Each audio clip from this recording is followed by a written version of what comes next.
Bismillahirrahmanirrahim. Assalamualaikum warahmatullahi wabarakatuh. Alhamdulillah rabbil alamin wa bihi nasta'in ala umuri dunya waddin. Sallallahu wasallam ala nabiyyina Muhammad wa ala alihi wa sahbihi wa man sara ala nahjihi wa iktafa bi atharihi wa da'a bi da'watihi wa istanna bi sunnatihi ila yaumiddin. Amma ba'du.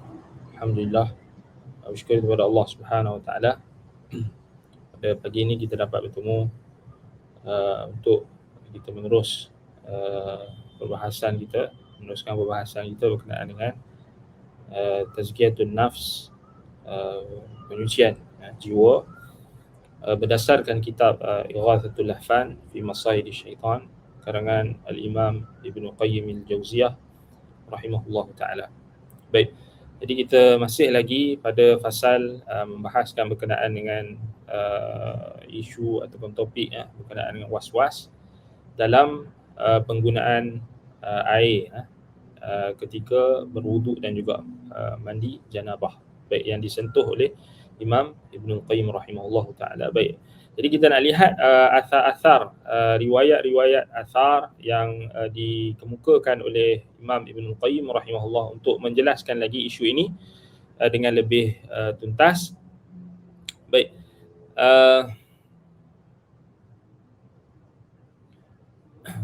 وفي سنن الأثرام من حديث سالم بن أبي الجعد عن جابر بن عبد الله قال يجزئ من الوضوء المد ومن الغسل من الجنابة الصاع فقال رجل ما يكفيني فغضب جابر حتى تربد وجهه ثم قال قد كفى من هو خير منك وأكثر شعرا. Dalam ini kita dah baca dah sebelum ni, maknanya kita tengok yang berikutnya.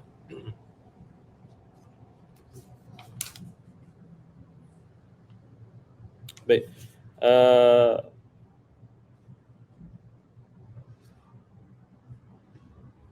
ini pun kita baca dah, Yajidul Wudmud Fil Sunan An-Nasa'i. Ini pun kita baca dah. Sini. Wa qala Abdurrahman bin Atha.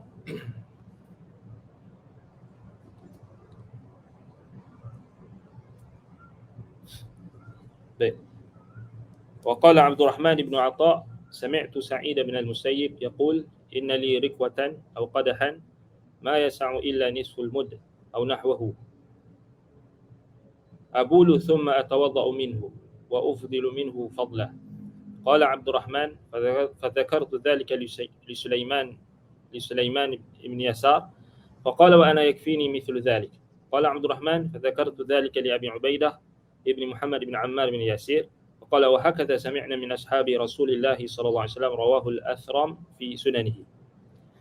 Baik, Abdurrahman bin Atha berkata, saya pernah mendengar Sa'id Ibn Musayyib berkata, sesungguhnya aku mempunyai sebuah bekas ataupun bejana yang hanya mampu menampung setengah mud atau sekitar itu, dan aku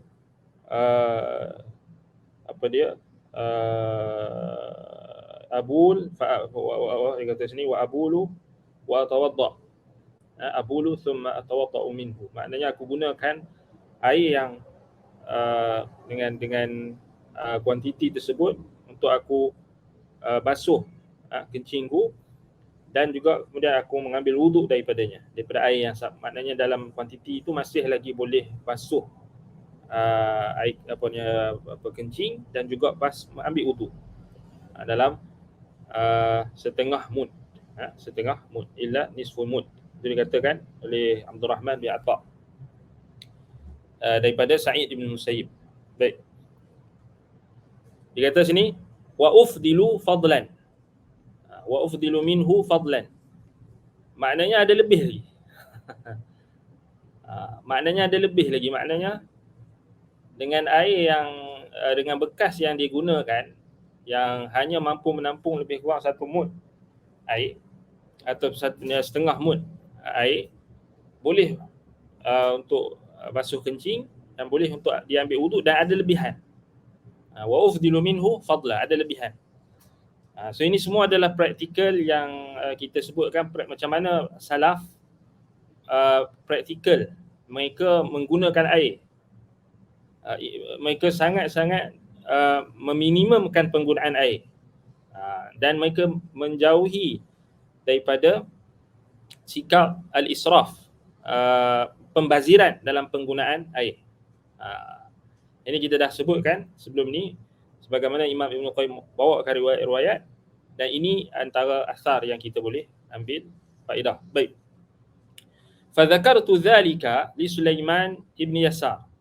Itu Abdul Rahman bin Atha. Dia pun bagi tahu dia bagi tahu peristiwa itu, dia bagi tahu kepada Sulaiman bin Yasar. Kemudian Sulaiman bin Yasar mengatakan, wa ana dekat sini, wa ana yakfini mithlu dhalik. Dan aku pun cukup, air yang aku gunakan cukup juga dengan kuantiti tersebut, sama seperti Sa'id bin Musayyib. Kemudian fadzakartu, qala Abdul Rahman, fadzakartu dhalika li Abi Ubaidah ibni Muhammad ibni Ammar ibni Yasir. So maknanya cucu kepada Ammar bin Yasir radhiyallahu anhu, cucu pada sahabat Nabi yang mulia Ammar bin Yasir ni, Abu Ubaidah ibnu Muhammad ibnu Ammar ibnu Yasir radhiyallahu anhum ajma'in. Kata beliau, aku Abdul Rahman bin Atha, dia kata aku pun pergi jumpa lagi, maknanya pergi tanya pendapat Abu Ubaidah ibnu Muhammad ibnu Ammar bin Yasir. Kemudian katanya, wa hakadha sami'na min ashabi Rasulillah sallallahu alaihi wasallam. Kemudian Abu Ubaidah ibnu Muhammad ibnu Ammar bin Yasir kata, macam inilah yang kami dengar daripada sahabat-sahabat Rasulullah sallallahu alaihi wasallam. Jadi itu practically. So ini yang kita katakan manhaj yang paling lengkap adalah manhaj Al-Quran dan Sunnah serta manhaj salaf. Carilah mana-mana manhaj, mana-mana metod, sama ada dalam dalam agama ini, yang nak mengamalkan agama ni, tidak ada satu pun manhaj yang paling lengkap, yang paling sempurna, yang paling terbaik melainkan manhaj salaf. Sebab itu kalau kita lihat hari ini, orang barat, mereka sampai mereka tercari-cari apakah metod, apakah manhaj yang terbaik, apakah metodologi yang terbaik yang untuk kita faham agama, apakah, macam-macam mereka buat kajian. Macam-macam. Mereka cuba nak cari satu, bermula daripada teori-teori untuk mengenal Tuhan dan sebagainya, untuk mengisbatkan kewujudan Tuhan, untuk menyatukan antara sains dan juga religion. Macam-macam mereka buat, tapi mereka tak pernah, kalau mereka yang betul-betul nakkan kebenaran, mereka akan bertemu dengan kebenaran jalan salaf, manhaj salaf. Tengok orang putih dia cuba untuk buat kajian tentang teologi, filosofi, macam-macam. Macam mana mereka nak mereka mencari-cari kaedah dalam setiap aspek kehidupan. Kan Howard Gardner dia buat teori multiples atau multiple intelligence. Kan? Kemudian ada yang terima, ada yang tolak. Dalam buku dia tu frames of mind. So dia datangkan idea multiple intelligence. So dia bahagikan intelligence tu daripada biological, kemudian idea-idea yang dia buat linguistic intelligence, kemudian dia pecahkan logical, mathematical, kan? Macam-macam, personal intelligence, kan? Kemudian masukkan juga musical intelligence, macam-macam. Tetapi percayalah cakap Ana, kita tidak akan jumpa satu manhaj, metod kehidupan, manhaj kehidupan yang paling lengkap dan paling sempurna melainkan Islam. Yang ditunjukkan dalam Al-Quran, As-Sunnah dan juga pemahaman para sahabat dan praktikal mereka. Sebab itu agama kita ni bukan teori semata-mata. Agama kita ni praktikal, teori dan praktikal, bukan semata-mata terbatas pada teori sana, teori sini, tak boleh nak amal, tak tahu nak buat apa kan, pusing tak. Itu bukan agama kita. Agama kita teori dan praktikal kan. Maknanya kalau kita cerita agama kita ni dekat orang, mana-mana orang sahaja pun boleh amal. Siapa sahaja, tak kira dia punya tahap intellectual, tak kira apa level dia boleh amal. Contohnya, ada tak kita jumpa teori-teori barat yang bincang tentang sedetail macam apa yang dipraktikkan oleh para sahabat? Tak ada. Dan bahkan mereka mengakui apa yang ada di dalam Islam itu yang paling komplit, paling lengkap. Yang dapat hidayah masuk Islam, yang tak dapat hidayah, yang berterusan dalam pengingkaran dan juga kesombongan, maka mereka tetap dalam kesombongan. Baik. Jadi ini kalau kita tengok balik apa yang disebutkan oleh Abu Ubaidah bin Muhammad bin Ammar bin Yasir, dia setelah ditanya oleh Abdul Rahman bin Atha, maka dia kata wa hakadha sami'na min ashabi Rasulillah sallallahu alaihi wasallam. Demikianlah kami dengar daripada para sahabat Rasulullah SAW, maknanya dalam menggunakan air, dalam penggunaan mereka menggunakan air, mereka tidak membazir, mereka tidak terjerumus di dalam al-israf, pembaziran, wa tabdzir. Baik. Itu contoh. Baik, kemudian waqala Ibrahim An-Nakhai. Kanu ashadda istifa'an lil ma'i minkum wa kanu yarawna anna rubu' al-muddi yujzi'u min al-wudu. Ibrahim An-Nakhai pula mengatakan, para sahabat dahulu mereka lebih sempurna dalam melakukan atau melaksanakan kewajipan mereka berkaitan dengan penggunaan air berbanding dengan kalian. Itu maksud kanu ashadda istifa'an lil ma'i minkum. Maknanya para sahabat mereka orang yang paling sempurna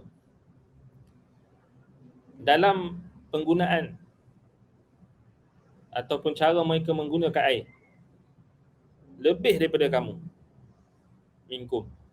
Wa kanu yarawna anna rub'al muddi yujzi'u minal wudu. Dan mereka, para sahabat, melihat atau berpendapat bahawa 1/4 daripada mud, 1/4 mud mencukupi untuk wudu. Baik. Ini kalau kita tengok riwayat ini dinukilkan oleh Syekhul Islam Ibn Taymiyah dalam Syarh Al-Umdah. Baik, kemudian Al-Muttaqi Al-Hindi dalam Kanzil Amal, Kanzil Ummal, daripada Sa'id bin Mansur. Li Sa'id bin Mansur. Maknanya ada dua riwayat, Sa'id bin Mansur dan juga Ibrahim An-Nakhai. Baik. Tapi dengan Imam Ibn Al-Qayyim, dia kata apa? Wa hadha mubalaghatun 'azimah fa inna rubu'ul mud la yablughu awqiyati wa nisfan bi Dimashqi. Baik. Tapi Imam Ibn Al-Qayyim dia kritik kat sini. Dia kata apa yang disebutkan oleh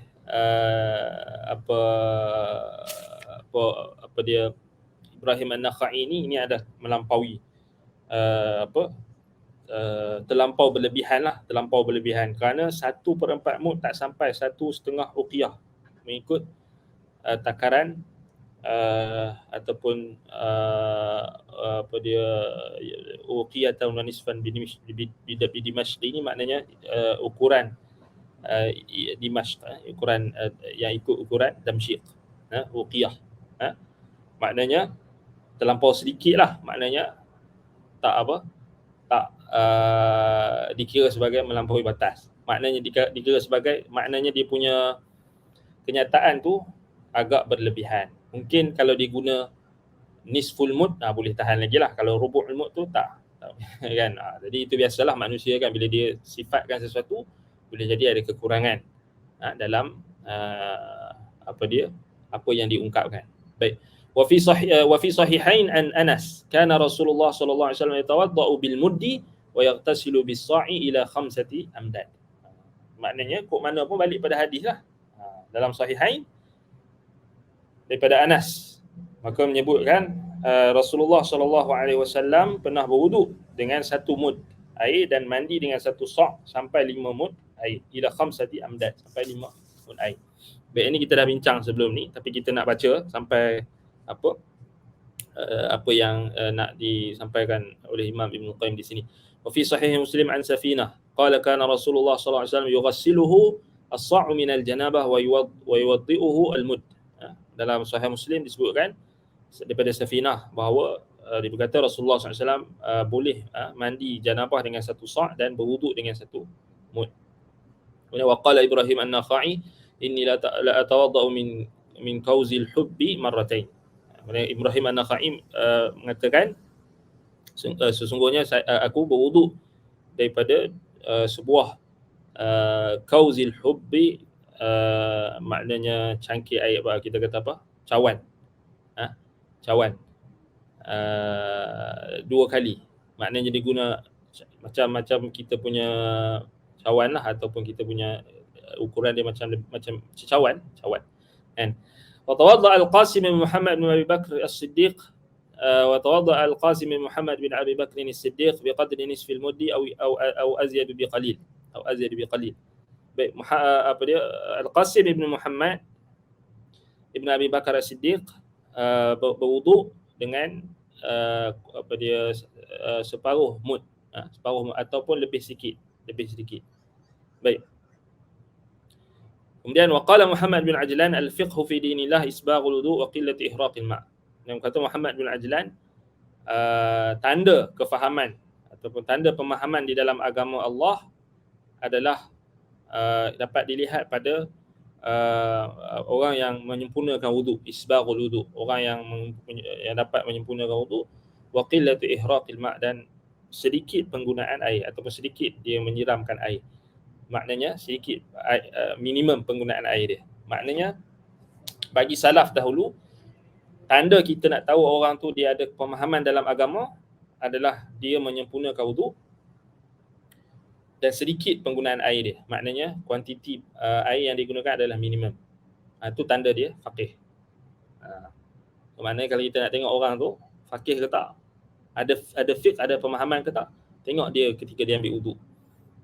Kalau lenjun satu ni kan, kita kata kan. Kalau sikit-sikit tu boleh tahan lagi, sikit-sikit tu biasalah kan. Tapi tengok penggunaan air dia. Kan, tengok cara dia ambil wuduk. Isbaghul wuduk, dia menyempurnakan wuduk.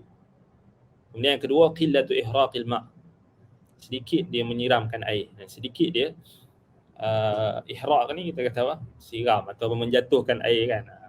Kalau kata ihraqud dam, menumpahkan darah, sedikit menumpahkan air. Sedikit penggunaan air, minimum penggunaan air dia. Wa qala al-Imam Ahmad kana yuqal min qillati fiqhi ar-rajul wala'uhu bil ma'. Ini sama juga maksud dia. Kata Imam Ahmad, salaf dahulu, yakni tabi'in, para sahabat, mengatakan salah satu daripada tanda sedikitnya kefahaman, kefakihan seseorang adalah berlebihannya dia menggunakan air. Wala'uhu bil ma'. Maknanya sebaliknya, orang yang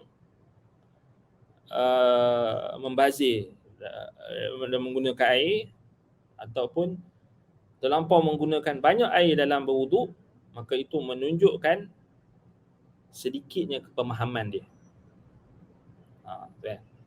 So kita tengok ramai orang hari kalau kita ambil wuduk, kita pergi masjid dan sebagainya, dia akan buka air tu, buka sekuat-kuatnya sampai mercik. So ini kalau salaf dulu, itu tanda kurang fakih. kan. Maknanya kita siap-siap lah. Maknanya kalau orang tu dia buka pipe air, kan, buka tu sepenuhnya, bukan air tu tak ada, memang air tu banyak, tapi dia buka tu habis. Kan selalu kita akan tengok situasi macam tu. Ramai orang yang bila dia ambil wuduk, dia buka sehabis banyak mungkin, semaksimum mungkin, dan air tu memang sampai mengecik kat orang. Jiran sebelah kena air dia. Nak bagi tahu betapa banyaknya penggunaan air, ataupun betapa kita kata dia tidak memahami tujuan kita ambil wuduk tu. Isbagul wuduk, menyempurnakan wuduk, tidak berhajatkan kepada kuantiti air yang banyak. Itu point dia. So maknanya kalau lepas ni kita dah belajar, kita dah pakat-pakat belajar Ighathatul Lahfan, maknanya lepas ni kalau kita gunakan air, kita ingat kat rumah ke, dekat masjid ke, ni masjid ni nak bulan 4 ni nak dah fasa endemik, dah tak ada lah perjalanan fizikal, kemudian nak masuk Ramadan, maknanya kita pakat-pakat beringat, kita pakat-pakat guna air dengan cara yang sebenarnya, dengan minimumkan penggunaan air. Dengan minimumkan penggunaan air. Betapa banyaknya kalaulah semua orang Islam amalkan sunnah ni, minimumkan penggunaan air ialah sunnah Nabi, sunnah para sahabat dan sunnah salafus salihin. Semua orang Islam kalau cakna betul-betul praktik kan, tak ada lah isu kita kata apa kekurangan air, tidaklah ada isu kita kata bil air melambung-lambung, bil air masjid pun melambung-lambung kan, nak masuk Ramadan ni nanti. So maksudnya orang yang jaga AJK masjid ni, pengurusan masjid dia ni yang paling nak jaga kan. Jadi sebab tu pengurusan masjid dia kena educate. Dia kena educate qariah jemaah dia kan, tentang minimumkan penggunaan air. So jangan kita beramal, beribadat mengikut hawa nafsu, mengikut kepuasan diri kita. Yalah, sebab selalunya bila kita buka air banyak ni, kita nak puas. Buka sikit tak puas, kata macam tak yakin. Ataupun rasa macam ni lagi air sikit sangat ni tak sampai pula kat dekat anggota wuduk. Dia takut meminimumkan penggunaan air itu, dia takut tak dapat menyempurnakan wuduk. Ini salah. So ini benda yang salah. Ini salah faham yang perlu kita perbetulkan. Penggunaan meminimumkan penggunaan air tidak mempengaruhi kesempurnaan wuduk. Tak. Maknanya kita kena tahulah cara ambil wuduk yang sempurna. Macam mana? Macam yang kita belajar dalam kitab-kitab fuqaha. Yang macam mana yang kita dah belajar lah. Takkan kita tak belajar ambil wuduk kan. So macam itulah. Minimumkan penggunaan air. Jangan kita buka tu sehabis mungkin, sepuas hati kita. Tak, bukan ibadat bukan dengan puas hati, bukan ikut kepuasan kita. So ibadat mestilah kita kena ikut, yang pertama keikhlasan kita kepada Allah SWT, yang kedua mutaba'atir sunnati Rasul, mutaba'atir Rasul, mesti ikut Rasul. So ini termasuk kita ikut sunnah Nabi SAW. Kenapa kadang-kadang kita tengok iklan-iklan kan, kalau iklan azan maghrib ataupun iklan-iklan yang Islamik pun kadang-kadang dia tunjuk buka air banyak. Itu kita tahu lah orang buat iklan ni, atau orang yang ambil wuduk, atau orang buat iklan ni. Ini macam Imam Ahmad kata, min qillati fiqhi rajul wala'uhu bil ma'. Termasuklah sedikitnya kefahaman seseorang apabila dia banyak menggunakan air. Wala'uhu bil ma' maknanya terlampau rakus, terlampau membazir dalam penggunaan air. So kita beringat, kat rumah pun basuh tangan kan, basuh tangan pun sama jugalah, minimum kan. Jangan buka sampai habis, minimum kan. Orang hari ni tengok orang duk mengadu bil air makin tinggi sekian. Jadi ialah memanglah bil air tinggi ke apa, tapi kita muhasabah, adakah kita juga penyumbang kepada bil air tinggi. Sebab tu kita kena check balik muhasabah. Jangan asyik duk tengok, oh ni salah kerajaan, oh ni salah apa dia syabas, oh ni salah orang ni salah orang tu. Tak, rupanya dia tak muhasabah diri dia, tak tengok diri dia, rupanya dia membazir. Basuh air sampai apa, basah sampai kita kata air tu maknanya membazir lah. Kan?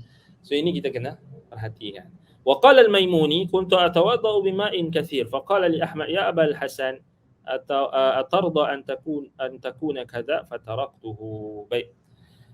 Maimuni berkata, aku biasa dah berwuduk menggunakan air yang banyak. Maka Imam Ahmad pun menegurku. So Imam Ahmad tengok dia, sebab Al-Maimuni ni memang dia ambil wuduk menggunakan air yang banyak. Kan? Jadi Imam Ahmad tengok dia, Imam Ahmad tegur. Imam Ahmad kata, atarda ya Abul Hasan atarda an takuna kadha. Wahai Abul Hasan, engkau redha ke engkau buat macam ni? Engkau rasa engkau boleh tenang ke? Kau redha ni maknanya engkau tenang ke kalau engkau dalam keadaan macam ni ambil wuduk?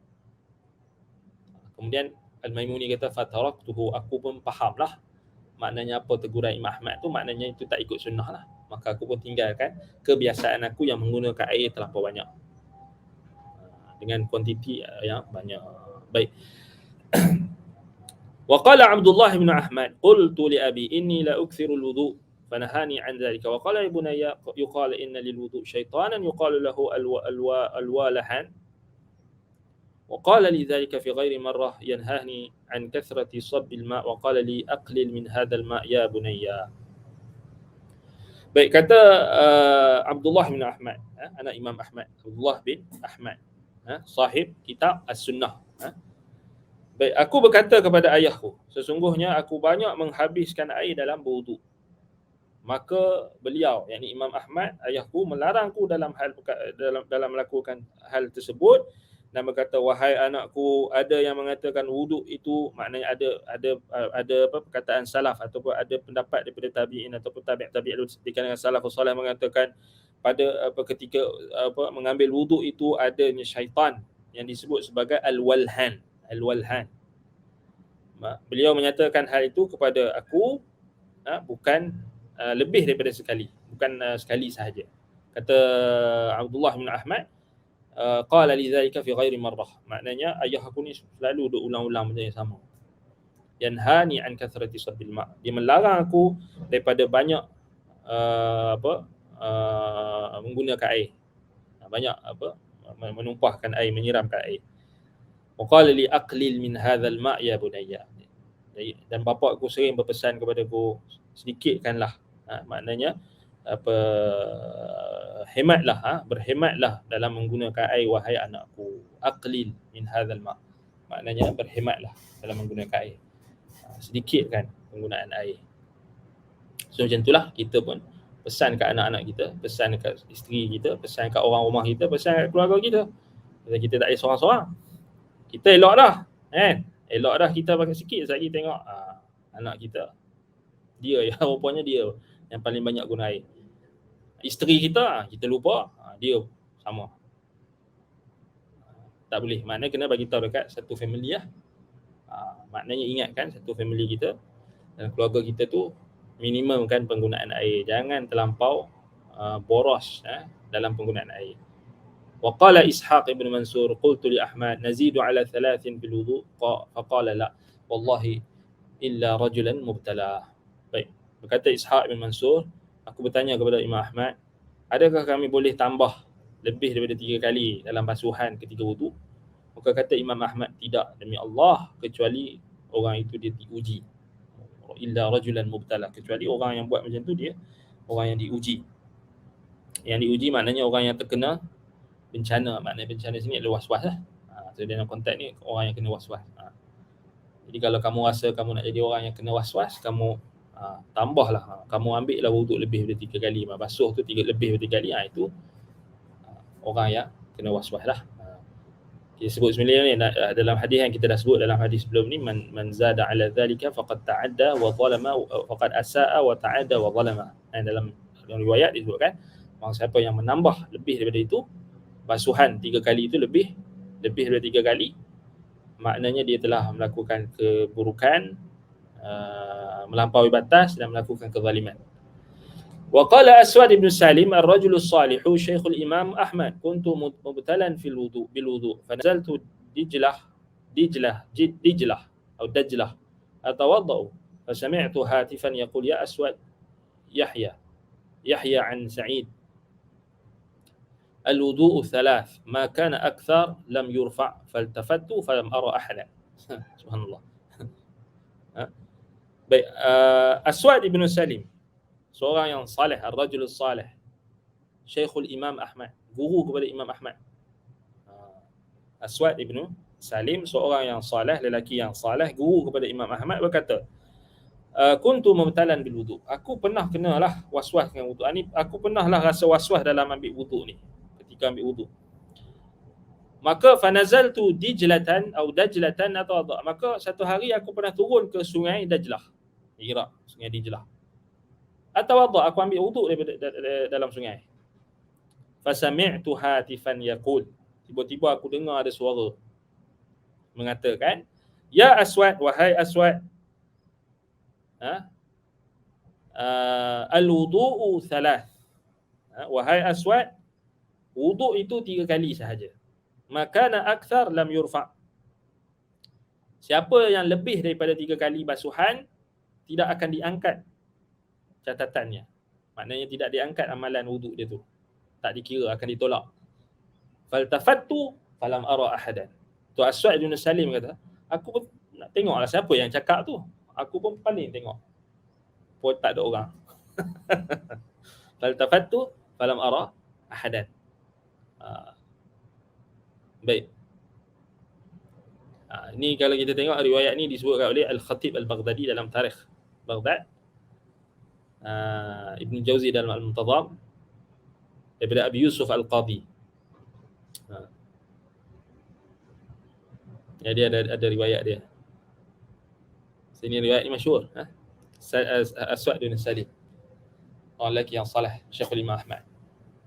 Jadi dia pernah kena waswas. Dia maknanya dia pernah waswas ketika berwuduk. Kemudian sekali itu dia turun dekat sungai Dajlah di Iraq. Tiba-tiba dia nak ambil wuduk, tiba-tiba dia dengar suara. Sami'tu hatifan. Suara hatifan ni maknanya suara yang kita tak tahu sumber dia. Hatif. Suara tu cakap. Maknanya macam bisikan lah. Wahai Aswad, al-wudu'u thalath. Wuduk tu 3 kali je. Basuhan wuduk tu 3 kali. Apa yang lebih daripada 3 kali tidak diangkat catatan, lam yurfa'. Tidak akan. Maknanya wuduk tu tak akan diterima. Maknanya tak akan dapat pahala lah. Faltafattu falam ara ahadan. Sah tak wuduk dia? Wuduk sah tapi berdosa. Tapi kalau ikut riwayat, kalau ikut ni riwayat Aswad bin Salim, maknanya tak dapat pahala. Jenuh tu. Sah tapi tak dapat pahala. Bahkan berdosa. Tak ada, sebab base pada hadis Nabi SAW, man zada ala dhalik faqad asaa wa ta'adda wa zalama. Dia kata siapa yang lebih daripada itu telah melakukan keburukan, melampaui batas dan kezaliman. Dekat sini maknanya apa status riwayat ni? So riwayat ni dia athar lah. Maknanya kita kata athar ya. Maknanya sahih lah. Maknanya sahih. Maknanya sahih. Walaupun yang kata tu majhul, kita tak tahu siapa. Tak tahu siapa. Faltafattu falam ara ahadan, tu point dia. Dia pun paling tengok tak ada orang. Tak tahu siapa. Misteri ya, kan. Boleh jadi jin Islam, boleh jadi wallahu a'lam malaikat, boleh jadi wallahu taala a'lam, kita tak tahu. Qarin kepada Aswad ibn Salim, boleh jadi macam-macam lah, orang soleh orang soleh. Tak ada kata Aswad bin Salim ni pergi tidur mimpi lu kan. Tak, bukan mimpi saja. Maknanya kat sini kita boleh katakan juga ada ilham daripada Allah dalam bentuk yang kita tak tahulah, dalam bentuk yang di luar daripada batasan akal kita, di luar daripada pengetahuan kita. Tapi asal perintah tu maknanya bertepatan dengan sunnah Nabi. Bertepatan dengan sunnah Nabi. So kita terima itu, kita terima sunnah lah, bukan terima cerita Aswad bin Salim ni. So dia Syekh Imam Ahmad ni, Aswad bin Salim rahimahullah. So kisah ni nak bagi tahu kat macam mana praktikal salaf terdahulu dan bagaimana boleh kita katakan juga ini adalah bentuk bantuan Allah kepada mereka, hamba-hambanya yang soleh. Baik, waqad rawa Abu Daud. Apa dalil yang menunjukkan maknanya kisah Aswad bin Salim ni ada asasnya? So dalilnya banyak dalam riwayat Imam At-Tirmizi dan sebagainya. Kita ini, setiap anak Adam ni ada syaitan dan ada malaikat yang akan meniupkan ataupun mendatangkan maknanya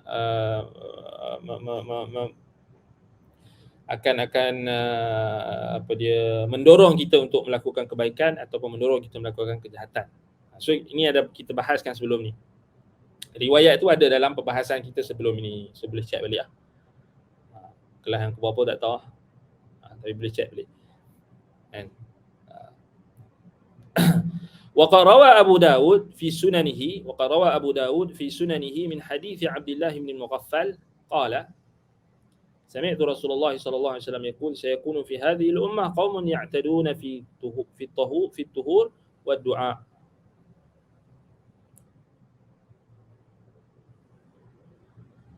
Baik, Imam Abu Daud meriwayatkan dalam sunannya daripada hadis Abdullah bin Mughaffal, katanya, aku telah mendengar Rasulullah sallallahu alaihi wasallam sabda, akan ada di kalangan umat ini, akan muncul di kalangan umat ini satu kaum yang melampaui batas dalam bersuci dan juga dalam doa. Dalam bersuci dan berdoa.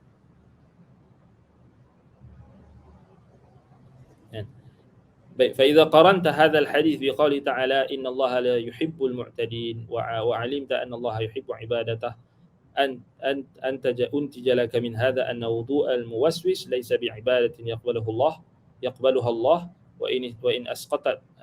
وإن أسقطت الفرض عنه فلا تفتح أبواب الجنة 8 لوضوئه يدخل من أيها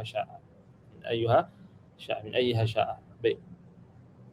Kata Imam Ibn Qayyim rahimahullah, apabila engkau bandingkan hadis ini dengan firman Allah Ta'ala, sesungguhnya Allah tidak menyintai orang-orang yang melampaui batas. Innallaha la yuhibbul mu'tadin. So Allah tak suka orang yang melampaui batas dalam setiap tindakan, dalam setiap amalan, dalam setiap perbuatan. Maknanya Allah Ta'ala tak suka orang melampaui batas.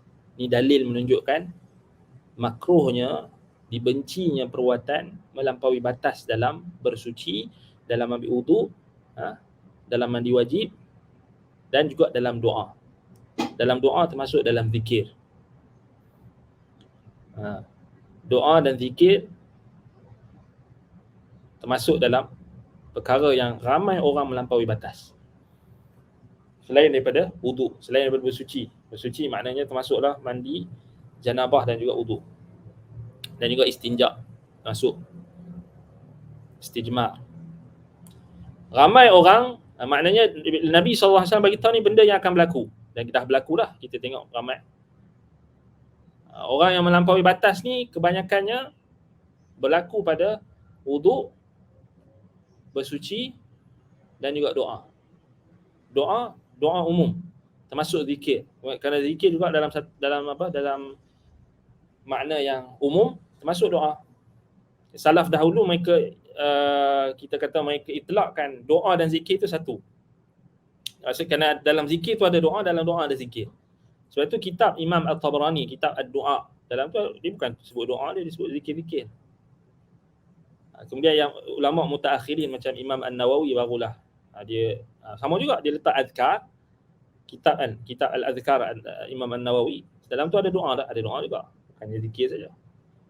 Soalan, faham kan? Maknanya doa dan zikir tu dia saling melazimi. So ada Nabi SAW bagi tahu, sayakunu fi hadhihi al-ummah qaumun ya'taduna fi tuhur wa du'a. Akan muncul akan ada ataupun muncul di antara umat ini, di kalangan umat ini. Umat siapa? Umat Nabi Muhammad, umat Islam. Bukan orang kafir, bukan orang tak ada agama, bukan etis, bukan agnostik, bukan ni orang Islam, orang yang pergi masjid, orang yang solat melampaui batas. Bukan orang minum arak ni orang yang pergi solat ni, pergi masjid. Tok lebay. Buat apa? Melampau dalam bersuci dan berdoa. Berdoa melampaui batas ni banyak. Apa contoh melampaui batas dalam doa? Doa dengan doa-doa yang tidak ditunjukkan oleh petunjuk syarak ataupun bercanggah dengan sunnah Nabi ataupun bercanggah dengan syariat. Ini panjang nak cerita pasal doa ni. Dan zikir juga termasuk zikir dengan berzikir dengan zikir-zikir yang tidak diajarkan oleh Nabi SAW dan tidak ada petunjuknya daripada salafus salih. Sama ada jenis zikir ataupun tata cara berzikir yang tidak ada sandarannya di dalam agama ini. Melampaui batas dalam berzikir. Contohnya, berzikir dengan lafaz dipanggil zikir mufrad, isim mufrad. Hu, wah, hi, itu zikir yang melampaui batas. Ya'tadun. Yang jelas. Jelas. Tata cara melampaui batas dalam zikir. Dibaca dengan ramai-ramai, berserentak, meninggikan suara, melampaui batas, doa dengan menjerit-jerit kita dengar kan. Dulu ada orang ni nak dekat, selalunya nak dekat pilihan raya lah. Kita akan tengoklah macam mana orang agama ni. Orang agama, orang yang menggunakan agama. Nak dekat pilihan raya adalah doa laknat orang tu, laknat pemimpin ni, laknat parti tu ni. Ya Allah, hancurkanlah musuh kami. Ya Allah, hancurkanlah parti sikit. Ya Allah, dengan jerit-jerit Itu contoh lah kita nak bagi contoh orang yang berdoa dengan melampaui batas, melaknat orang. Itu Nabi SAW bagi tahu. Sayakunu fi hadhihi al-ummah qaumun ya'taduna fi tuhur wa du'a. Akan muncul, akan ada di kalangan umat ini, bukan orang minum arak, bukan orang yang orang Kristian ke orang Nasrani, itu orang Yahudi lain cerita. Orang Yahudi dengan Nasrani itu jelas-jelas sesat dah. Duk menyanyi-nyanyi dalam gereja mereka. Yahudi duk menari-nari, berzikir dengan zikir-zikir mereka, menari-nari, gelek-gelek apa semua. Itu jelas-jelas lah. Ni umat Muhammad ni, umat Nabi, umat Islam. Sebab apa? Sebab ikut jejak langkah sebelum mereka, ikut jejak langkah Yahudi dan Nasrani. Punca dia. Zikir menari lah.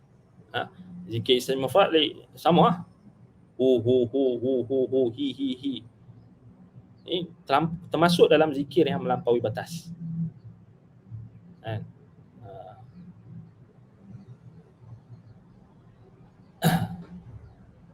Jadi kata Imam Ibn Qayyim, kalau kita bandingkan hadis ini, hadis riwayat Imam Abu Dawud tu dengan ayat Quran dalam surah Al-A'raf ayat 55, innallaha la yuhibbul mu'tadin. Sesungguhnya Allah tidak menyukai orang yang melampaui batas. Wa 'alimta anna Allah yuhibbu ibadat. Dan engkau telah mengetahui bahawasanya Allah menyintai ibadat kepadanya.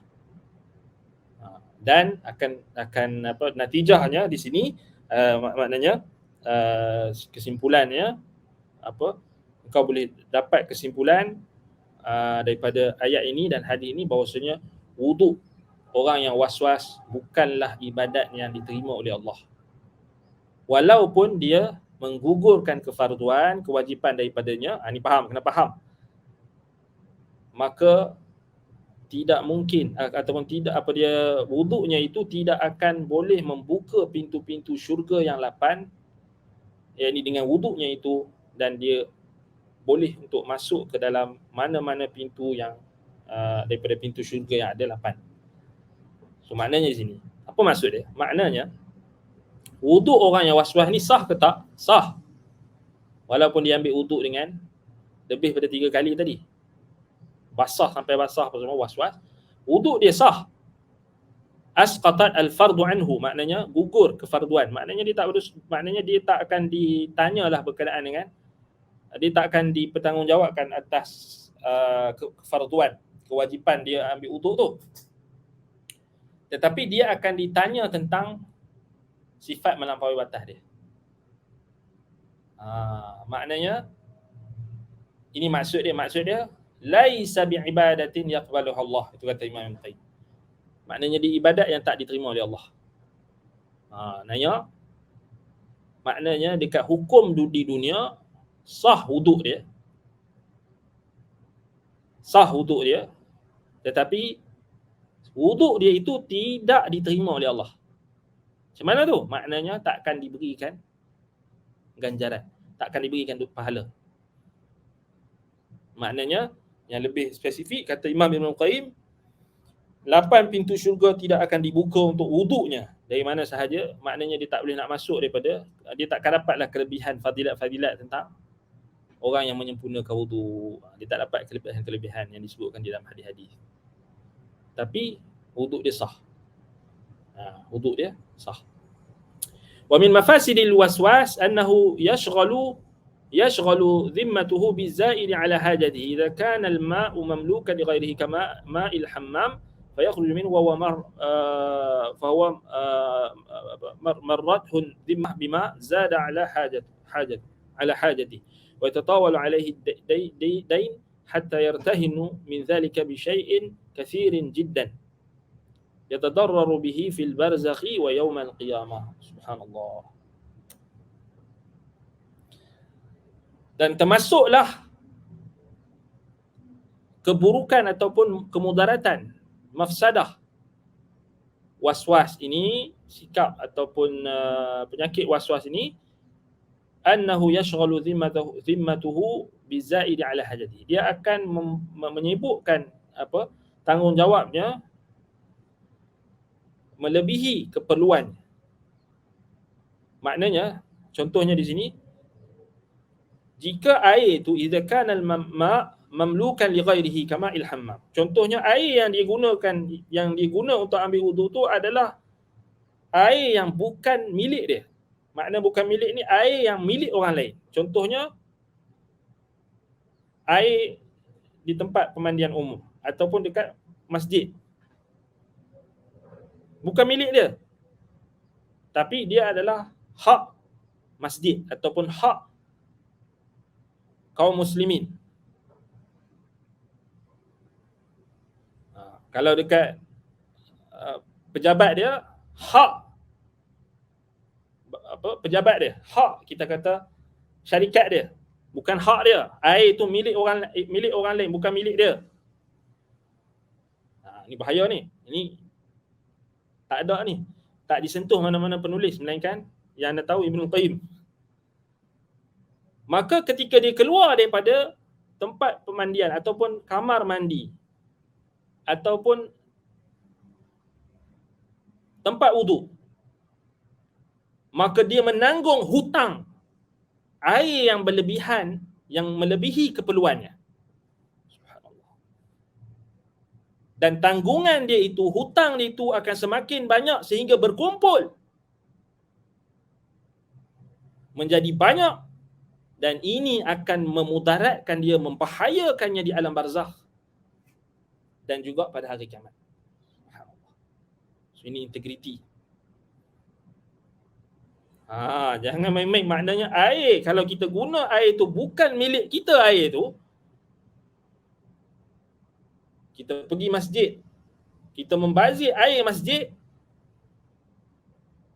melebihi keperluan kita, akan ditanya, akan dipersoalkan. Orang yang kerja dekat pejabat, kalau dia guna air pejabat dia yang bukan milik dia, melebihi batasan keperluan, dia akan ditanya nanti. So jangan ingat benda ni Free lah kat dunia ni, tapi akan ditanya. So itu penting. Dia bukan air saja, benda-benda lain pun termasuk lah. Termasuk elektrik. Elektrik. Apa lagi? Internet. Dekat tempat kerja dia guna wifi. Patutnya wifi tu dia guna untuk kerja, tapi dia guna main game. Orang budak-budak muda lah ni kerja pun main game. Tengah kerja pun dia bosan-bosan main game. Tapi main game, siapa punya wifi tu siapa punya? Bukan dia punya. Wifi tu hak milik majikan dia, pejabat dia, apatah lagi ialah kerajaan. Kerajaan punya. Dia duk kira apa, duk tengok pemimpin korup, dia tak tengok diri dia pun korup juga. Ya, dia mata dia duk tengok orang korup, tapi dia tak perhati dia pun korup juga.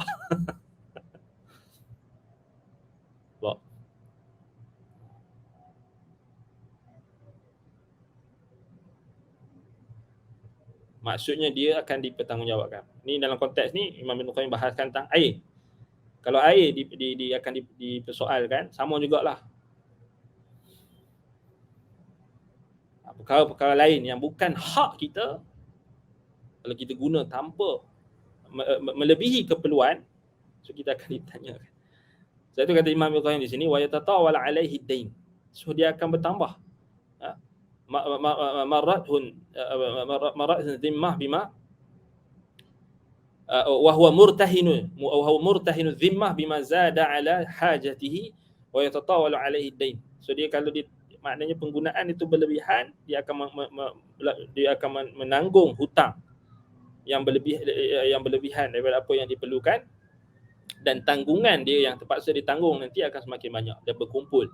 Fadzalika syai'in katsiran jiddan hatta yartahina min dzalika bi syai'in katsirin jiddan, sampai dia akan hutang tu banyak. Yatadarraru bihi fil barzakhi wa yaumil qiyamah, akan mudarat dia dalam alam barzakh ni, kat kubur ni nanti, dan juga pada hari kiamat. Jadi kita kena hati-hati. So kena waspada. So kalau kita ada terkurang terlebih, maknanya kita pakat-pakat kita minta maaf. Dan katakanlah okey, macam mana kita nak tutup kekurangan kelompongan kita? Mungkin ada soalan ni pernah ada orang tanya. Sama lah. Sebab apa? Kita manusia, kita takkan ada yang sempurna. Ada soalan. Saya bekerja sebagai penjawat awam. Okey. Saya tahu, saya sedar saya ada kelemahan. Saya pernah menggunakan harta milik kerajaan, tak kiralah apa yang diguna, internet ke, wifi ke, benda ke, kereta yang sepatutnya dia jadi driver, dia gunakan untuk memandu kereta itu daripada tujuan yang khusus, tetapi dia cilok kan, dia pergi mana, dia jalan, dia pergi bukan pada urusan kerja dia. Macam mana? Dia kata benda ni saya dah buat, saya dah lama. Macam mana saya nak bertaubat? Kan? Macam mana saya nak bertaubat? Baik, pertama adalah istighfar kepada Allah SWT, bertaubat atas dosa kita, atas kekurangan kita, dan cuba untuk tampung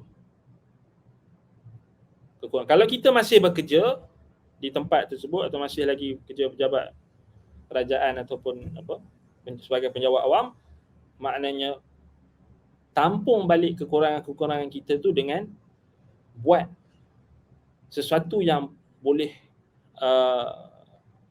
kita kata menambahkan produktiviti kita, kerja kita itu, maknanya kita tambah. Maknanya apalah, kita tengoklah maknanya apa yang tanggungjawab kita tu, maksudnya kita tambah. Maksudnya mungkin kita tahu maksudnya kita ada kelemahan dan kekurangan, so kita cuba buktikan kita boleh untuk buat something yang lebih baik. Maknanya kita bertaubat, kita jaga balik. Dan kami teringat dulu, sama juga macam orang yang belajar dapat beasiswa. Macam kami dulu, orang yang belajar yang dia dapat beasiswa, contohnya orang yang mengaji di Madinah, orang mengaji di Mesir ke, di Yaman ke, yang dapat beasiswa katakan. Kemudian dia ada kekurangan, maknanya ada kelas yang dia tak pergi dan sebagainya. Kalau ikut senior-senior kami yang amal yang maknanya kalau kita tengok asatizah jugalah, cara mereka nak tampung kekurangan-kekurangan tersebut. Yalah, kita tak sempurna, ada waktu yang kita sakit, ada waktu yang kita mungkin tak pergi kelas dan sebagainya. Kita tak nafikan ketidaksempurnaan tu ada pada semua orang. Jadi macam mana kita nak tampung? Antara yang anda teringat lagi apa yang diamalkan oleh salah seorang asatizah yang juga senior kami, yang ni yang jadi contoh teladan. Maknanya setiap bulan dia akan belanjakan duit beasiswa yang dia dapat atau allowance yang dia dapat, dia akan infak. Dia akan belanjakan. Dia akan infak, maknanya untuk mimbabi bara'ati zimmah. Ini maksud dia. Untuk dia, kita kata macam nak tampung baliklah kekurangan-kekurangan yang dia tak tahu. Dia tak sedar kan, maknanya ada benda yang dia terkurang ke ataupun so dia nak tampung balik dia infak. Tak semestinya dengan harta benda. Boleh jadi juga dengan dia ajar orang ilmu. Boleh jadi juga kan, infak dengan ilmu. Boleh jadi juga. Tapi yang diamalkan oleh seorang ustaz ini, dan ini memang kalau kita tengok balik antara cara yang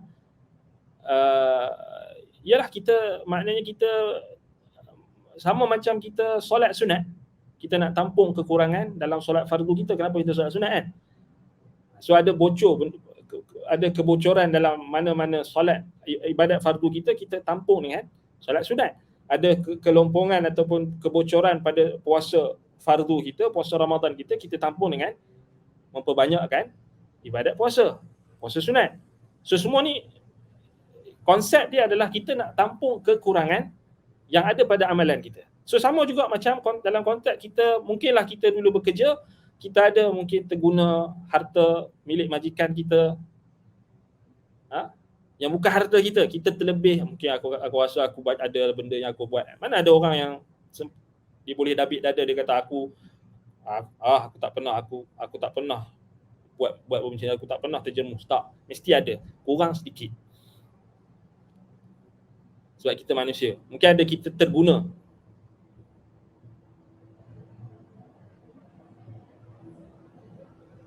Kan?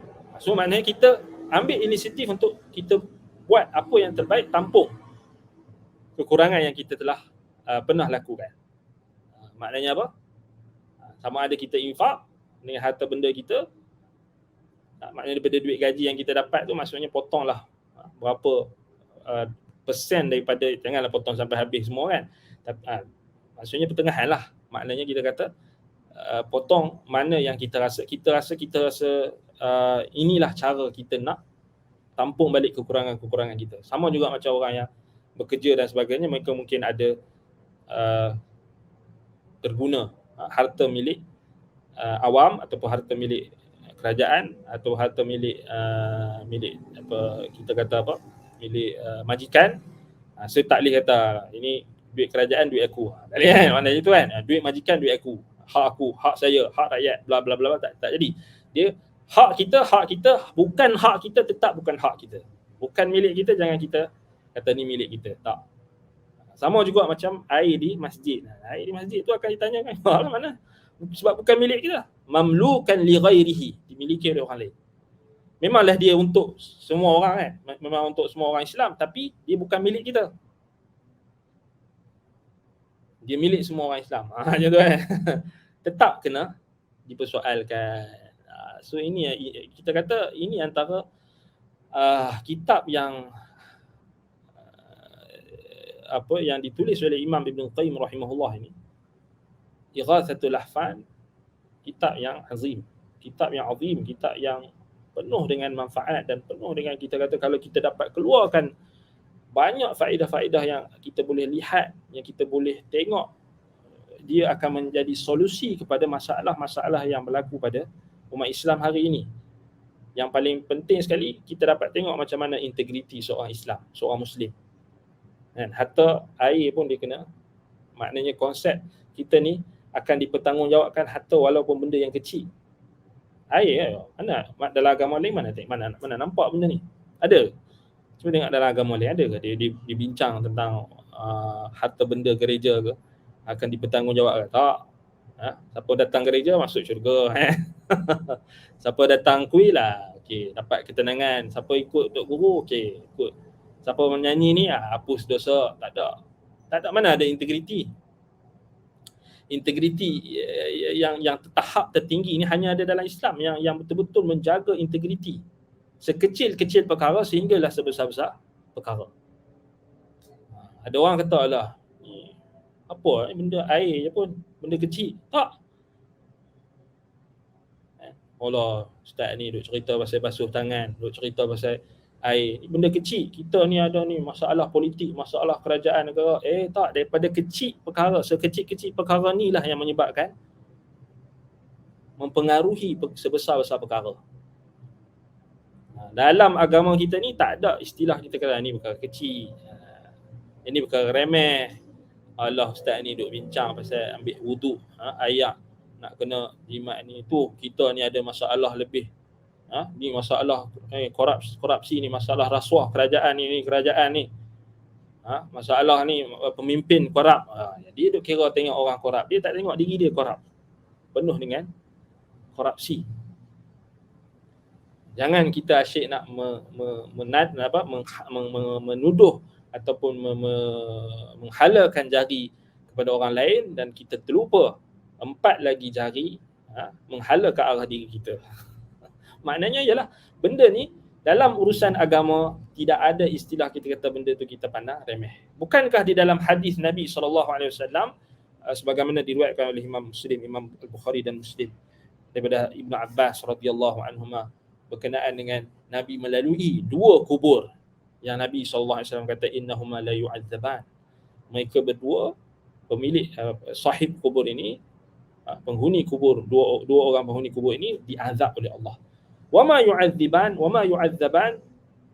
bi kabirin atau bi apa?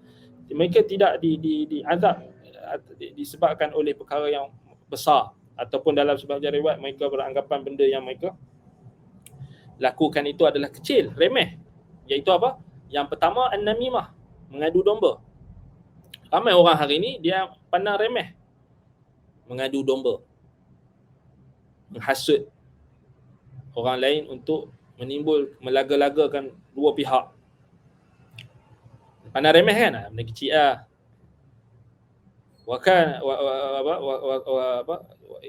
Yamshi bainan nas bin namimah, itu seorang lagi ya la yatanazzahu anil bauli, tidak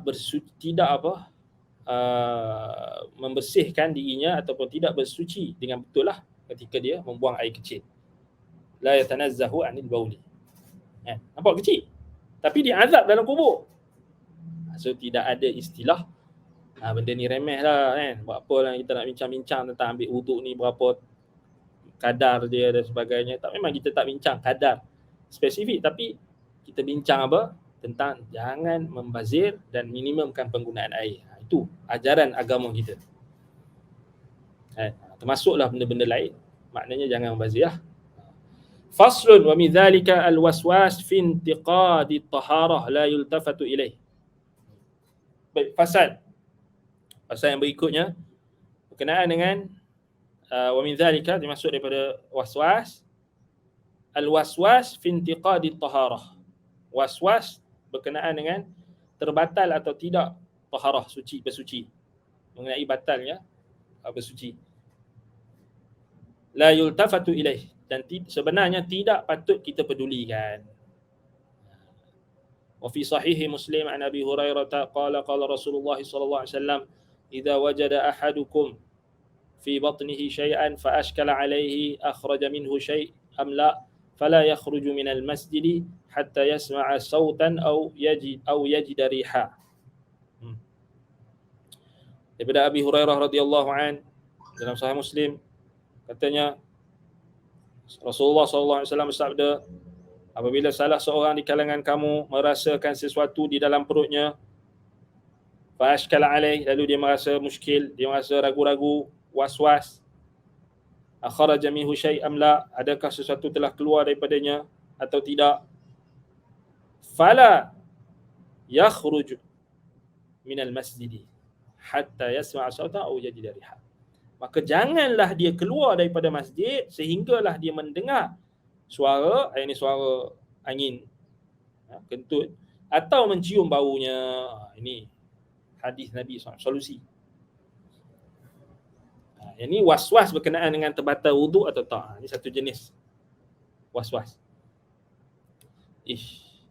Rasa macam ada angin lah. Kan? Ada angin ke tak ada? Macam terkeluar something tadi. Ini juga was-was. So macam mana cara kita nak berinteraksi dengan was-was ini? Was-was dalam intiqadi taharah, terbatalnya wuduk ataupun terbatalnya taharah, bersuci. Dan ini kata Imam Ibn Qayyim, la yultafatu ilaih, jangan kita peduli. Sebab Nabi dah ajar. Nabi kata, idza wajada ahadukum fi batnihi syai'a fa ashkal alaihi, jika salah seorang di kalangan kamu mendapati atau merasakan sesuatu di dalam perutnya, rasa tak selesa ke, rasa macam ada angin ke, fa ashkal alaihi, lalu dia rasa was-was, dah ambil wuduk tu rasa macam terkeluar angin ni tadi. Rasa dia bukan, dia rasa. Apa maksud rasa ni? Maksudnya dia tak dengar suara dan dia tak dapati ada bau. Dia tak dengar suara kentut tu, suara angin yang boleh membatalkan wuduk dia atau taharah dia, dan dia juga tak bau. Sebab itu Nabi kata, fala yakhruju minal masjid, fala yakhruj minal masjid. Janganlah dia keluar daripada masjid. Jangan dia tergesa-gesa, ada rasa angin apa, terkeluar. Lagi pergi ambil wuduk, masuk sampai kat pintu, rasa lagi pun patah balik. Lagi sama juga, rasa lagi pun patah balik. Lepas tu orang dah habis semuanya. Allahu musta'an. Fala yakhruj minal masjid. Dia kata jangan keluar lagi. Hatta yasma'a sautan aw yajida riha. Sampailah dia betul-betul dengar. Yasma'a, hatta yasma'a, dia dengar. Ataupun dia dapati ada angin. Aw yajida riha.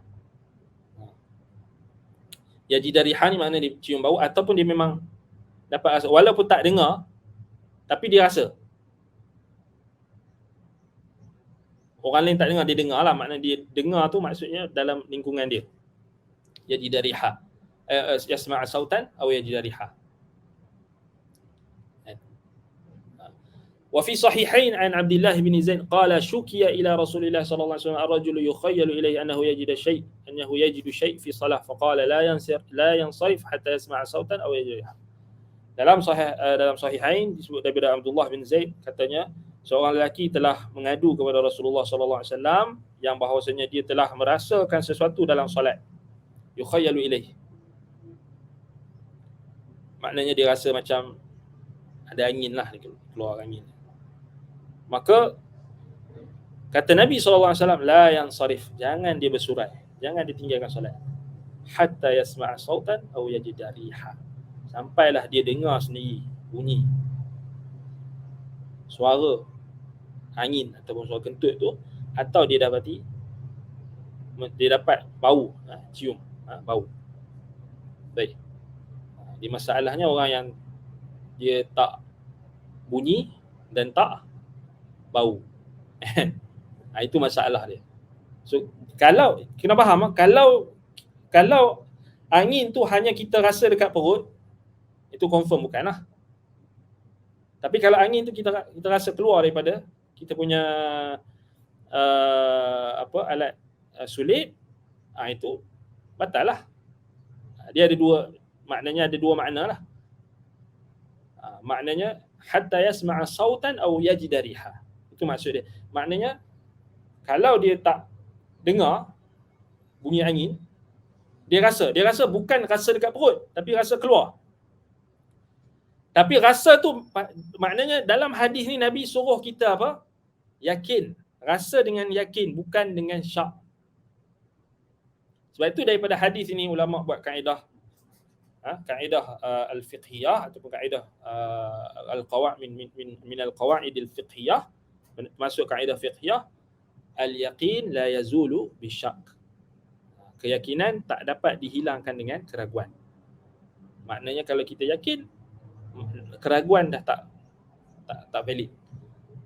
Maknanya keyakinan tu yang valid. Maknanya betul-betul kita yakin. Maknanya bukan keluar ke tak keluar, keluar ke ya. Yang tu kita kena bina di atas keyakinan. Wa fil musnadi wa sunani Abi Dawud an Abi Sa'id al-Khudri anna Rasulullah sallallahu alaihi wasallam qala inna asy-syaitana ya'ti ahadakum wa huwa fi shalah fayakhudha sya'rata min duburihi fayamudduha fayura annahu qad ahdatha fala yansarif hatta yasma'a sautan aw yajida riha. Ini hadis yang dalam Musnad dan Sunan Abi Dawud. Hadis ini pun jelas. Memang syaitan diganggu. Sesungguhnya syaitan akan mendatangi salah seorang di kalangan kamu ketika dia solat.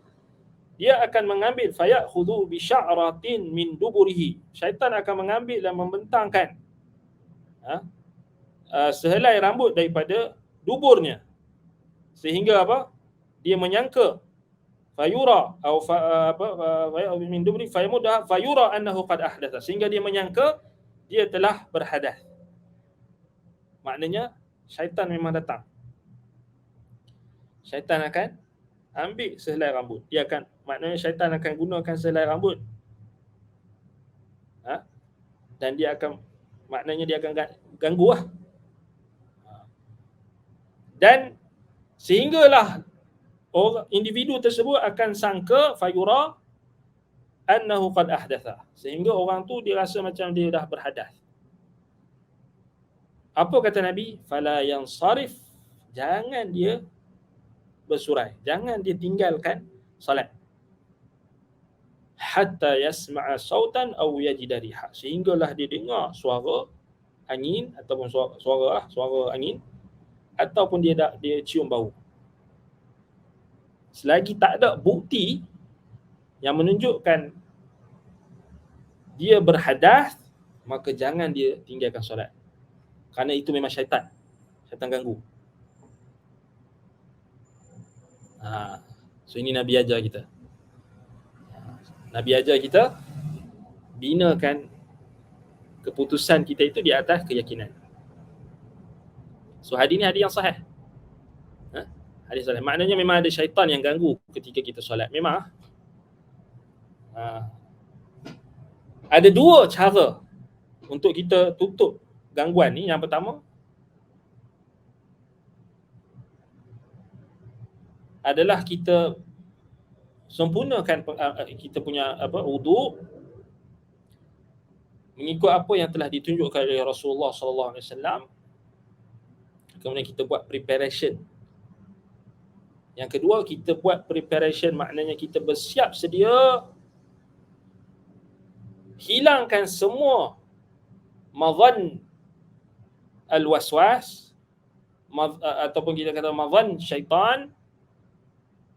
Hilangkan semua tempat-tempat ataupun medan-medan yang boleh didatangi oleh syaitan untuk menimbulkan waswas. Antaranya yang Nabi ajar kita, la salata bihadrati ta'am wa huwa yudafi'uhu al-akhbathan. Janganlah kamu solat ataupun tidak ada solat jika makanan sudah tersedia di hidang. Dan tidak ada solat juga dalam keadaan seseorang itu menahan hadas. Maknanya kita kena selesaikan dulu hajat kita. Kalau lapar, makan dulu. Lapar maknanya kalau makanan dah tersedia. Kalau makanan tak tersedia lain kan. Kalau makanan dah tersedia, kalau lapar dan kita tahu bahawasanya kalau kita tak makan tu maknanya kita akan tak boleh tak larat ataupun tak fokus untuk solat, maka pergi makan dulu. Tapi kalau setakat buka puasa kita dah makan buah kurma, minum air, tapi makanan dah tersedia, solat dulu tak apa, tak ada masalah. Tak boleh bagi alasan dia nak makan, bukan ikut makan tu maknanya ikut selera kita ataupun ikut kenyang atau tak, tapi maknanya sekadar hajat. Hajat kita, sekadar hajat. Itu maksud dia. Maknanya tidak ada solat ketika makanan sudah terhidang dan dalam keadaan seorang itu menahan dua hadas. So maknanya pergi dulu, settlekan dulu. Pergi tandas, maknanya prepare lah 10 minit, 15 minit sebelum nak pergi solat. Buat preparation. Buang apa yang patut. Qada hajat dia. So, supaya masuk solat nanti dia dah tak ada perkara yang boleh mendatangkan was-was. Itu cara yang terbaik. Tapi bila datang was-was itu datang juga daripada syaitan, maka ini cara dia. Bina keyakinan dengan apa yang telah disebut oleh Nabi SAW. La yansarif hatta yasma'a sautan aw yajida riha. Jangan dia tinggalkan solat semata-mata was-was tadi. Pastikan dia dengar dulu suara. Maksudnya kena ada bukti lah. So ini agama kita ni bila ada bukti, bukan atas zan, bukan atas dasar sangkaan. Inna dhanna la yughni minal haqqi syai'a. La yughni 'anil haqqi syai'a. So, sangkaan tu dia tak bawa kepada kebenaran sikit. So sampai tahap ini agama kita menekankan keyakinan. Sebab itu kata Abdullah bin Mas'ud radhiyallahu an, ta'allamul yaqin. Belajarlah keyakinan. Belajarlah maknanya belajarlah agama ni sampai kamu dapat yakin dengan pengamalan kamu. Sampai kamu yakin dengan agama kamu. Kamu yakin dengan ibadat kamu. Kamu yakin dengan Allah Subhanahu Wa Taala. Kamu yakin dengan akidah kamu. Belajar sampai kamu yakin. Belajar sampai kamu yakin. Maknanya kamu dapat keyakinan yang tuntas. Maknanya syaitan tak boleh ganggu kamu. Syaitan tak boleh datangkan was-was kepada kamu. Syaitan tak boleh dia menggugat keyakinan kamu. Belajar sampai tahap yakin. Bukan yakin maksud apa? Sampai kamu confident kamu overconfident atau kamu yakin. Saya yakin saja. Yang penting yakin. Tapi tak tepat menepati Al-Quran dan Sunnah, tak menepati syarat penerimaan amalan, itu tak boleh. Orang buat bid'ah pun dia yakin juga. Orang yang buat cara zikir sendiri pun dia yakin juga. Itu yang dia kata wa'bud rabbaka hatta ya'tiyakal yaqin. Dia guna kilah ayat tu. Sembahlah Tuhan kamu sehinggalah datang kepada keyakinan. Keyakinan kat situ mati, maut. Bukannya yakin yang dimaksudkan dengan al-yaqin. Ya, keyakinan al-yaqin. Maut tu termasuklah benda yang meyakinkan. Mana ada orang ragu-ragu dengan mati. Semua orang akan mati kan. Tapi kat sini, poinnya di sini, apa yang disebut oleh sahabat tadi, Abdullah bin Mas'ud. Dan ini asalnya hadis ni Fala yang sarif hatta yasma'a sautan aw yajida riha. Ni juga kaedah. Maknanya daripada hadis inilah ulama buat ambil kaedah qawaid fiqhiyah yang kita sebutkan tadi, al-yaqin la yazulu bisyak. So keyakinan tak boleh dihilangkan dengan keraguan. So bina kalau ada was-was, bina dengan keyakinan. Selagi tak ada bukti, jangan kita layan lah. Jangan kita layan. So ini konsep yang diajar oleh agama kita. So setiap perkara mesti kita bertindak di atas dasar fakta, di atas dasar bukti yang yakin. Bukannya teori orang ni, sangkaan orang ni kata, orang tu kata, orang ni kata, orang tu kata. So kita bertindak di atas dasar bukti. So ni termasuk dalam isu terbatal wuduk atau tak, terbatal taharah atau tak. فأمر النبي صلى الله عليه وسلم ولفظ أبي داود إذا أتى الشيطان أحدكم فقال له إنك قد أحدثت فليقل له كذبت إلا ما وجد ريحا بأنفه أو سمع صوتا بأذنه. Baik, dalam riwayat Abu Dawud, dalam lafaz Abu Dawud, jika datang syaitan kepada kamu, salah seorang dengan kamu, maka syaitan tu akan kata dekat dia, dekat individu tersebut, innaka qad ahdathta, kau ni dah berhadas ni. Maka katakanlah falyaqul lahu, maka katakanlah kepadanya kadzabta, kau dusta. Maknanya kalau kita rasa perasaan kamu dah batal wudu ni, kadzabta, cakap. Dan ini sunnah, kadzabta. Maknanya kita nafikan. So kita refute temptation. Kita lawan, kita tolak was-was yang datang tu. So jangan layan. Falyaqul lahu kadzabta. Bohong kau. Tapi janganlah cakap kuat-kuat sampai menjerit kan. Ni orang jiran terkejut. Kau jenis kan. Amal sunnah berjerit, kadzabta. Ni satu masjid dengar. Maksudnya kata kadzabta. Falyaqul lahu kadzabta. Ini dalam riwayat Abu Daud, lafaz Abu Daud. Maknanya tak praktikal lah kalau kita amalkan. Kalau kita cakap kuat-kuat kan, waktu solat jemaah tu cakap dah jadi imam pula tu, tu susah. Dia pakai mic kan, dengar tak boleh. Illa ma wajada rihan bi anfihi aw sami'a sautan bi udunihi, kecuali kalau dia mendapati adanya angin, atau dia mendengar suara, ataupun dia mendapati angin, mencium baunya, ataupun dia mendengar suara dengan telinganya. Dengan yakinan. Fa amara an-nabiy sallallahu alaihi wasallam bi takdhib syaitan fima yahtamil sidqihi fihi. Fa kaifa idza kana kadhuhu ma'luman mutayaqinan ka qawlihi lil muwaswis lima taf'al kadha lam taf'al kadha wa qad fa'alahu. Maka Nabi sallallahu alaihi wasallam memerintahkan kita untuk mendustakan syaitan terhadap apa yang didatangkan ihtimal, yang didatangkan kemungkinan dalam masalah yang kita kata, kalau kemungkinan itu membawa kepada kebenaran, yang benar bagi syaitan, maka kalau itu yang Nabi perintahkan, kalau kemungkinan tu tak kira betul ke salah ke, tapi datang saja waswas daripada syaitan, tak kiralah apa saja kemungkinan dia, kalau kemungkinan yang betul pun dibawa oleh syaitan tu pun kita kena lawan, apatah lagi kalau kemungkinan tu adalah jelas pendustaan, perkara yang dusta. Misalnya syaitan cakap ketika kita waswas, engkau tak lakukan lagi perkara ni, padahal kita dah lakukan. Ini juga satu bentuk waswas. Dia ambil wudu ni, dia ambil wudu kan. Aku tak ingatlah aku basuh telinga ke tak kan. Jadi rasa macam tak basuh, rasa macam lupa. Syaitan juga datang kan tu. Pergi ambil balik lah. Rasa tu memang confirm syaitan. Sedangkan dia dah buat, dia dah ambil wuduk tadi dah sempurna. Aku rasa macam aku tak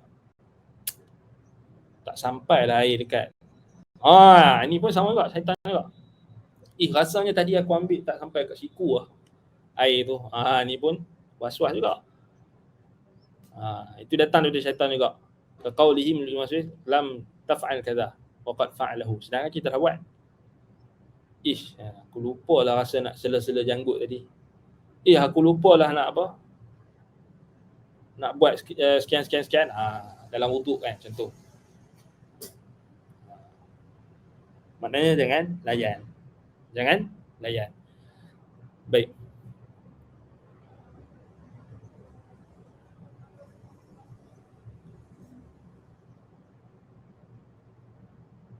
Baik, naktafi bihadzal qadar. Jadi kita berhenti setakat ini. Kalau ada soalan.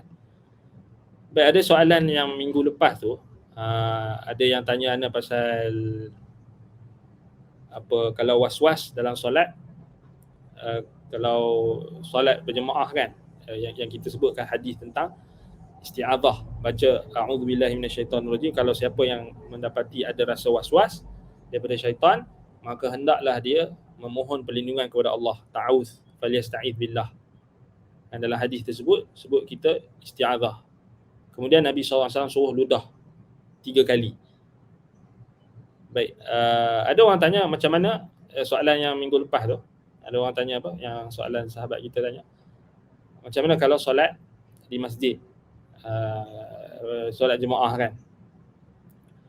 Baik, Ana dah buat rujukan fatwa-fatwa ulama berkenaan dengan isu ini. Mereka kata sebenarnya tak perlu ludah pun. Kalau ketika solat jemaah tak perlu ludah. Tak perlu ludah. Sebab minggu lepas Ana jawab apa? Cukup dengan isyarat kan. Tapi yang sahih, yang tepat, tak perlu ludah pun. Cukup baca isti'adzah. Maknanya kalau kita solat jemaah kan kat masjid, ada rasa was-was, a'udzubillahi minasyaitonirrajim, tak perlu ludah. Tak perlu ludah. Kecuali kalau kita duduk di saf yang paling hujung, so sebelah kita tu, sebelah kiri kita atau sebelah kanan kita itu ada dinding ataupun tak ada orang, ada tiang ke, boleh nak isyarat anak ludah. Tapi satu lagi anak-anak cek balik dalam syuruhat, dalam syarah-syarah hadis tersebut, memang ada pendapat ulama yang mengatakan tidak keluar pun, tak perlu keluar pun air liur. Maknanya hanya ludah angin, disebut ludah angin lah. Macam anda sebut ludah angin tu betul. Maknanya taflu, dia bukan an-nafsu, nafas. Dia taflu. Apa dia, kita kata dia bukannya keluar air liur, dia hanya angin, ludah angin kita kan. At-taflu hembusan, maknanya hembusan angin daripada mulut yang tidak disertai dengan air liur. Dia berbeza dengan an-nafsu. An-nafsu itu ada air liur. Jadi itu kita kata praktikal lah. Kalau masuk solat jemaah tak perlu lah. Dan kalau sebelah kita, kiri dengan kanan kita ada orang, tak perlulah nak ludah. Tak perlu. Cukup isti'adzah. A'udzubillahi minasyaitonirrajim. Itu cukup. Wallahu ta'ala a'lam. Baik, ada soalan berkenaan dengan topik kita tadi? Kalau ada soalan.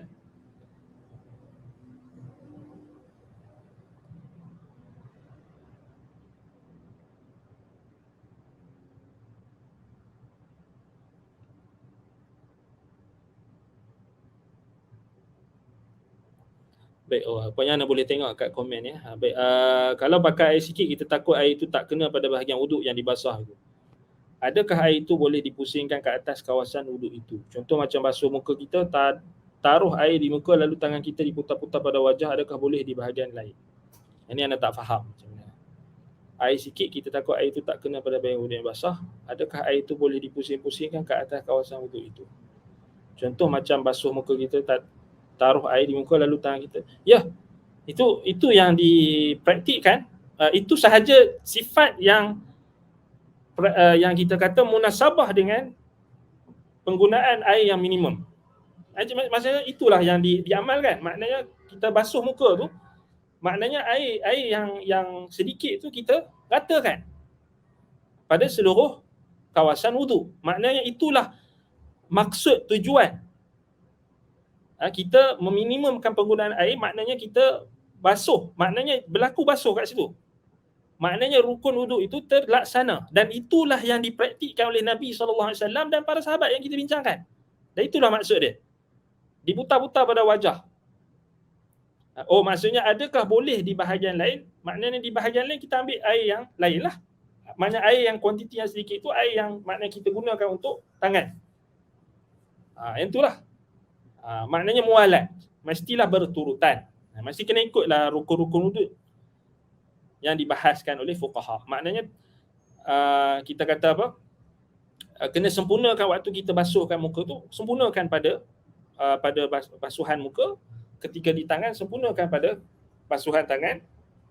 Itu apa dia kita kata cara yang apa kita kata yang praktikal.